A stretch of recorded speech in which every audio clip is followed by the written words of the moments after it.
Hi, Hello. Hi. Hi, Elise. Hi, how you doing? I'm good. How are you? Great, thanks. Excited to be here. Yes, we're very excited. Thank you to everyone tuning in on Mothership's first podcast episode. We are so excited to be here and to start this journey, diving into the future of work, Mothership, HR tech, and more. Elise, what can our listeners expect from episode one? Well, Ash, it's really exciting to launch the Mothership Beyond podcast. And we chose the name Beyond because we go further as it is, right? I mean, Mothership's always been this very future forward offering, looking into the future, operating as a very future forward organization. And, you know, the world is really operating there as well now, which is so cool to see. And there's just so much going on that's just pushing the boundaries of what anyone ever thought was, possible, going beyond what we ever could have imagined. So, the name Yes. Beyond think is really fitting for just where we are and where things are going. And this is really the theme of our overall podcast, to really highlight these changes in the market, to take a look at them, to dissect them, to have industry experts and the workforce speak to them, and to all learn and thrive and get prepared together for what's to come as much as we can. So I'll let you dive in from there, but just to Yes. give an overview. Absolutely, yes. Like you said, this podcast really is meant to be for everyone, everyone within the workforce, right? So the talent side, the client side, the buyer side, enterprises, and everyone in between, because we're at a very interesting time, in the workforce, and we've definitely seen it within the last, couple years with COVID, with digital transformation, and it affects us all, and it's just going to continue to affect us. So, I'd love to just start there. So, Elise, what are like some of the industry challenges that we're seeing right now with this movement? Thanks, Ash. Well, the industry challenges are that we want things to be further ahead than they are. And then some things are accelerating at a rapid pace, faster than we thought. So, for example, digital transformation is on everyone's list this year, and it's such an important thing for organizations to achieve. But in order for that to happen, there's a lot of legacy, product, legacy tech, legacy operations that need to be not circumvented, but really just improved upon. And for that to happen, there's a lot of stakeholders and change makers that need to come to the table. And there's just a lot of overall operational lift in order to do that as well. So we'll speak more to that, but really it's about digital transformation and the roadblocks that are in the way in order to make that happen, and the amount of work that everybody has ahead of them and on their plate currently to make that happen. It's a very interesting time to see that transformation and to see what it takes in order to be a digitally transformed organization. Right. So how are just for those, maybe those who are listening and tuning in that maybe are not super familiar with the HR side, or even like the future of work. This is a new topic for them. Um, how are companies transforming in this arena, and how does Mothership how are we accelerating it? And how are we solving some of these issues, specifically maybe on the enterprise side, or even small to mediums are facing? Um, if you could answer that. Right. Well, yeah, I'd love to speak to all sides a little bit, and then we'll get deeper into that on each segment because it's so much to cover. Right. But on the corporation side, especially enterprise, they really have it's about an organization of data and data connection, which is where Mothership is very focused. And that is about really making sure that all the data points in all the systems can connect enough to create this seamless opportunity where workforce is accessed with a click of a button, processes are kicked off also with the click of a button. Everything has analytics and reporting behind it, and really just creating this very digital, future forward, seamless environment where things operate very easily and things connect very easily. And so the connection piece, as we know with relationships in general, sounds really simple, but it could be really difficult to achieve when you have a lot of different processes, a lot of different systems, and there really is no interweaving or interwoven, layer that helps to connect them. And the ones that are currently doing it are starting and stopping in certain directions, but they're really not connecting the synapses as much as they should.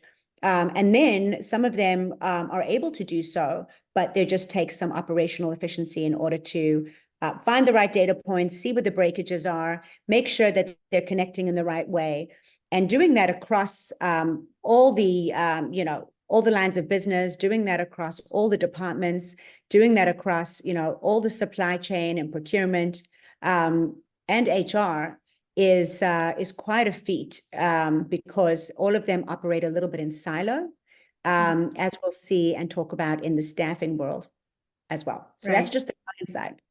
On the talent side, it's really interesting. I mean, talent is such an important piece, and right now their knowledge is what I call getting usurped by these organizations. And so workers are going to work, they're operating on systems that they have to operate on.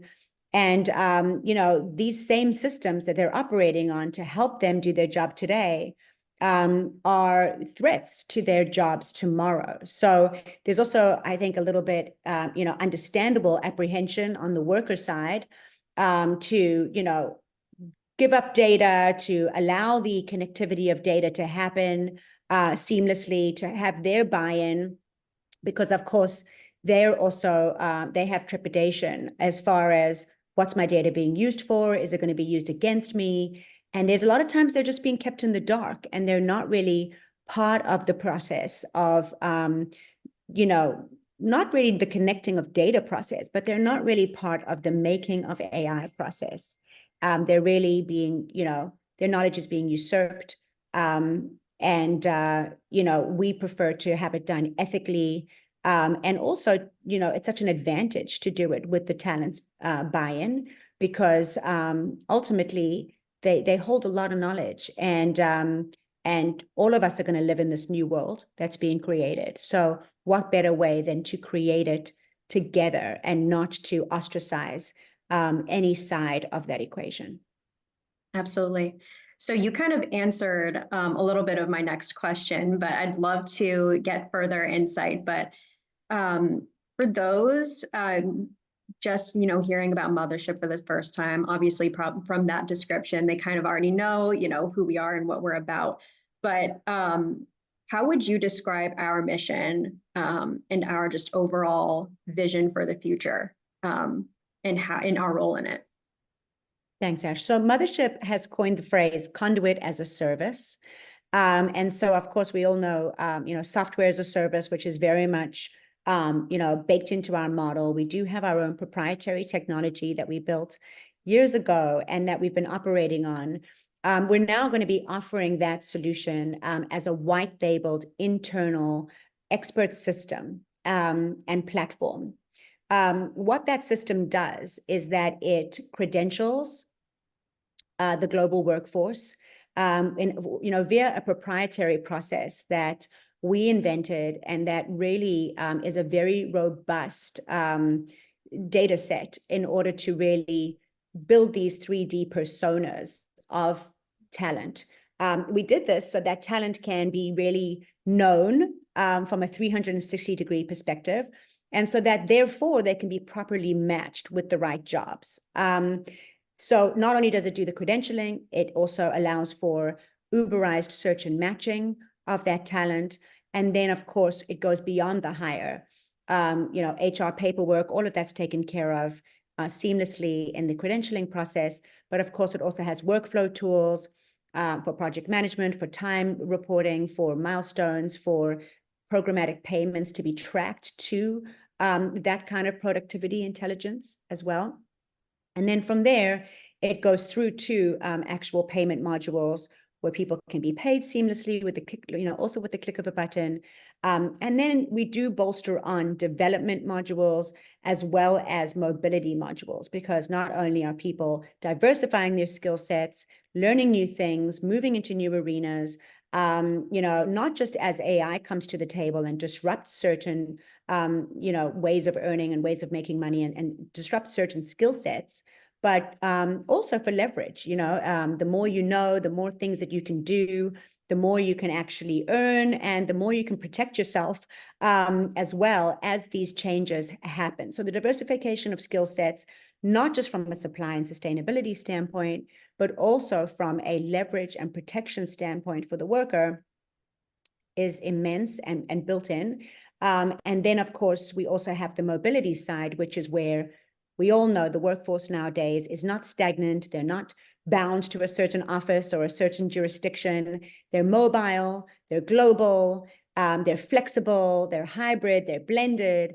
And so the mobility piece really meets them where they are and helps to create digital workspaces and beyond digital workspaces, so that those workers can be most productive and efficient, and so that their data can also be tracked and managed back to their profile, so that they can be supported according to their preferences and according to their needs. So why I just gave you that whole very long-winded, background on what our SaaS does. That is the basis for what our CaaS, our conduit as a service, does. So as we deploy these total talent platforms into organizations, what we're interested in doing, we're not just doing it for the sake that I just mentioned, right? Where, not only do you get this very robust functionality for your workforce, for your hiring managers, for your overall operations and processes, for your, diversification of skills, all those things, but you also, what you also get is connectivity between those interfaces, so that buy side and supply side and all the players in the market can connect with each other and maximize the opportunities available to them. So a little bit more about that. A lot of staffing firms, for example, organizations, they have databases of talent. They have talent pools of people that have worked there, currently work there, have worked there in the past. A lot of that data is being inefficiently managed because there is a lot of data breakage. Again, there's no connected ecosphere and technology that's really keeping track of people as they move in and out of these organizations and as they move within the organization. And so our internal and external platforms connect all of that, so that 96% of people's talent pools don't go nowhere. So for example, there's a common stat that 4% of everyone's talent pool is actually engaged.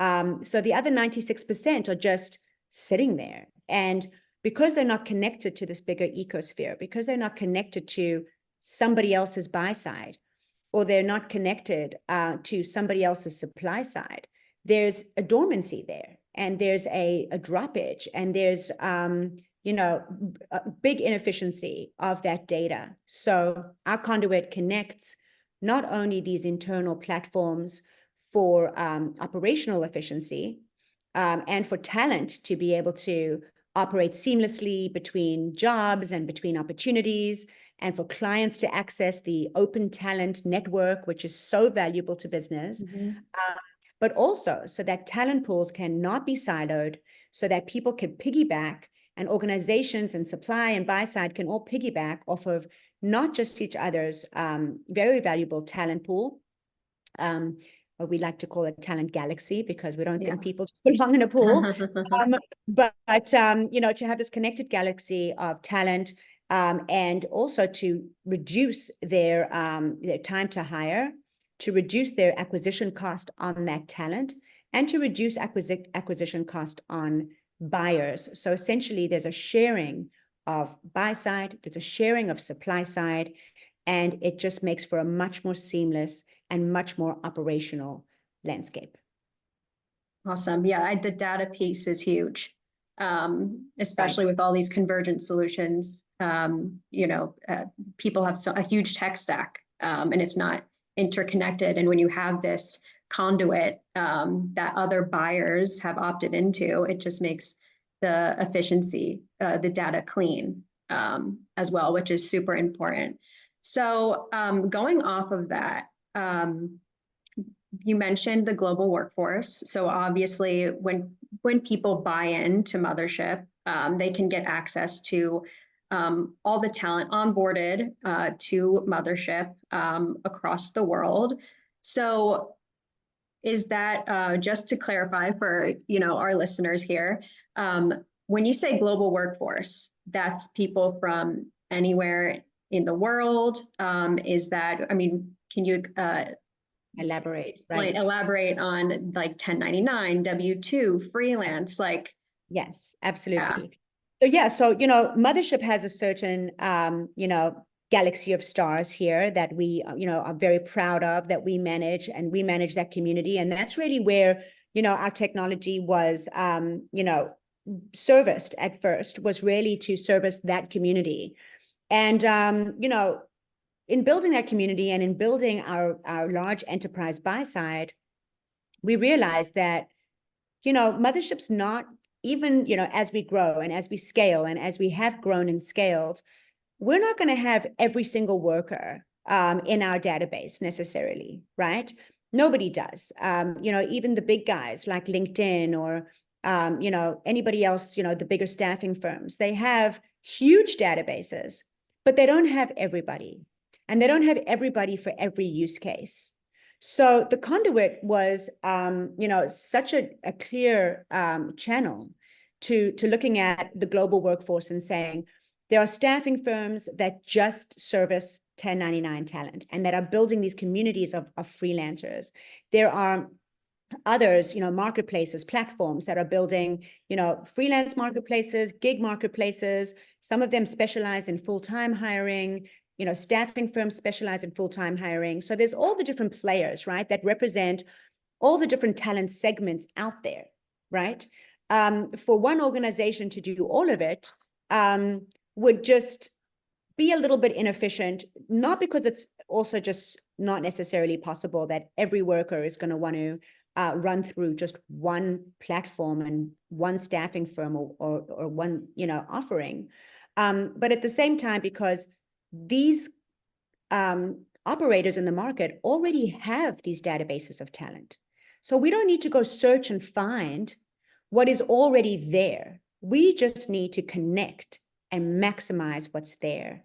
And we don't need to make workers apply to every single different marketplace so that they can get access to every single opportunity.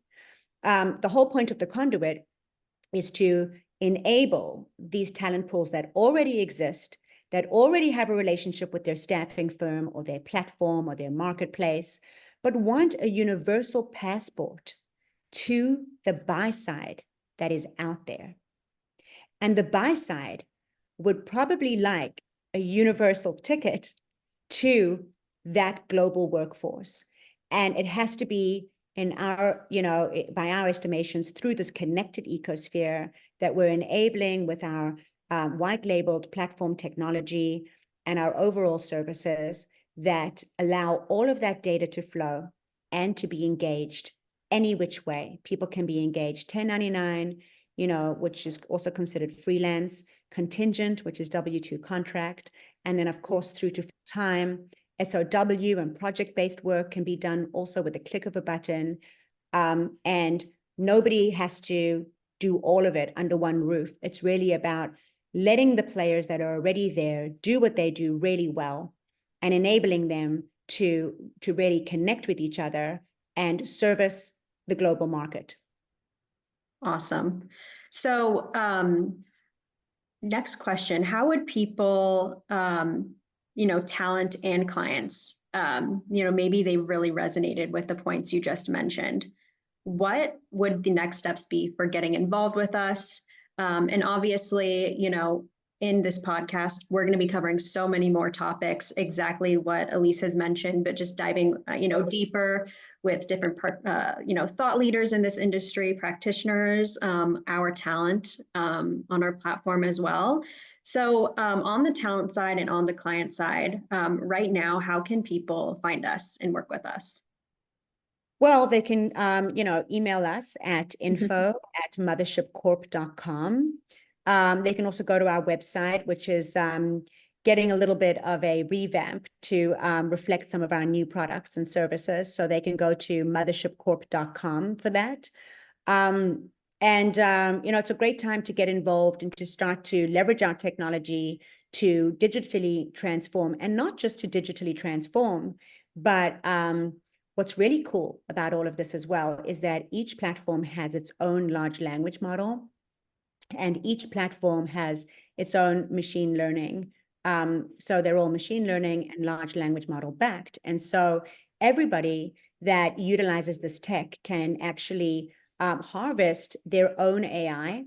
And they can do it as we like to propose ethically. We also have a channel that will be rolling out specifically for talent, so that they can get in on the game as opposed to usurped. But, there also is functionality that can be turned on or turned off. And, that can be essentially managed by the hiring firm. It can also be agreed to or not agreed to by the worker. But it gives a lot of governance and a lot of options around, harvesting and also managing and governing these talent pools and the actual AI that is able to not just be utilized for, of course, better functionality, but also that is being created through the usage and the operations on the tech. So I love that. I love that everybody can have their own AI. They don't have to be beholden to all the big guys that are creating AI forevermore. Everybody can really own their own data, own their own knowledge, have governance over their own data and knowledge, even at the worker level, which is really exciting to me. So how do you get in touch? I would just say email us. Let us know on LinkedIn if you're interested in connecting, and we will be attending a few trade shows, highlighting the products and the services and the exact features, including the APIs that come baked in. And then, of course, there's always custom implementations for additional integrations, making sure that nobody has to necessarily give up their legacy systems. Nobody has to disrupt all the players in the market. Nobody has to be displaced necessarily. Everybody can really be part of this and be connected, so that we can really just create a more operational and ethical landscape go forward. Absolutely. And so, yeah, definitely we have a lot to cover in our upcoming episodes. So many topics, I mean, that we've even just talked about in this first one. But, want to introduce it to all of you and introduce Mothership for those that are meeting us for the first time. So some things you can look forward to from us in the future. We're going to be having, like I said, different guests on our show within the future of work, HR tech space, but we're also going to share some of our talent as well. And so you can expect a game show segment coming from us. So that's going to be very exciting. It's not a game show, by the way. It's a talent show. A talent show, yeah. Yes. We can't do a game show because our good friend Kyle has a game show and we love it. We're not going to interrupt what he's doing. Right. This is specifically a talent side show of their skills and their knowledge that we're super excited to bring to the table. Yes, absolutely. So, look forward to that. And if there's any, we'd love to hear your feedback too. Anything that stood out from you guys while you listened to this episode, what you'd like us to discuss further. If there's anyone else you want us to bring onto the podcast, let us know. We greatly appreciate your feedback. You can listen to us on Apple Podcasts. Link, we'll be posting it to all socials, of course, YouTube, Spotify. So, be sure to like and subscribe and comment on our socials as well. Before we wrap up, Elise, is there anything else you would like to share with our audience?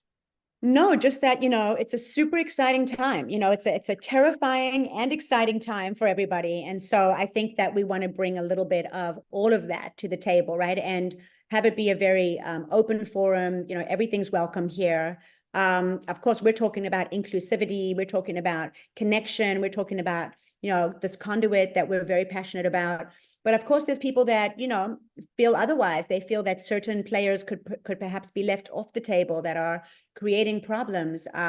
Others might think that, there's more solutions out there than we're aware of. We would love to hear from all of you. We will be having these very, very important guests and people that are very well respected in the industry, that are also very knowledgeable, have been doing this for a very long time and have seen a lot of change and a lot of progression. And then we might hear from some people that don't believe in the hype. They don't believe in the whole AI hype. They don't believe that digital is really the way that staffing is going to go. Total Talent, which is the platform that we created, a total talent platform. A lot of people have been talking about it for a long time and saying that it's unachievable. Of course we disagree, but at the same time, love to hear the perspective of what they think now is now the time. And then again, I cannot stress enough how we're so excited to hear from the workers, to hear from the talent. How are you guys feeling? How are you doing? What is your ideal future look like? And what do you think about AI, how it's going to affect you? Are you excited? Are you terrified? I'm sure it's a little bit of both. But I'm so excited to hear from that side of the house. I don't personally feel that we hear enough from the worker, and really, really looking forward to bringing their voice to the table as well. Yes, me as well. Thank you Thanks so much, Elise, and thank you everyone for listening. We look forward to, putting out more podcast episodes and getting your feedback. So, like I said, like, comment, subscribe, and we will see you next time. See you next time. Thank you. Bye. Thanks, Ash. Bye.